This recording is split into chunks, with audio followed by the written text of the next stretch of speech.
فضيلة الشيخ، أنا رجل قد ثقل الران على قلبي حتى أصبحت في دوامة من المعاصي، وكم حاولت أن أتوب توبة نصوح ولكن دون جدوى، فأصبحت ضعيف الإرادة وفي حياتي ضنك، علما بأنني محافظ على الصلوات الخمس ولكن دون خشوع، فكيف ترشدونني جزاكم الله خيرا للخروج من هذا الظلام؟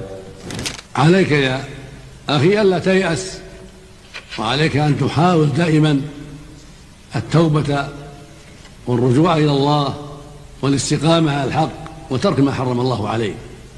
عليك بهذا دائما دائما دائما، وكل من تاب إلى الله ولو رجع 1000 مرة، كل من تاب إلى الله تاب الله عليه. فعليك بالصدق وأبشر بالخير. يقول الله عز وجل: قل يا عبادي الذين أسرفوا على أنفسهم لا تقنطوا من رحمة الله إن الله يغفر الذنوب جميعا إنه هو الغفور الرحيم سبحانه وتعالى.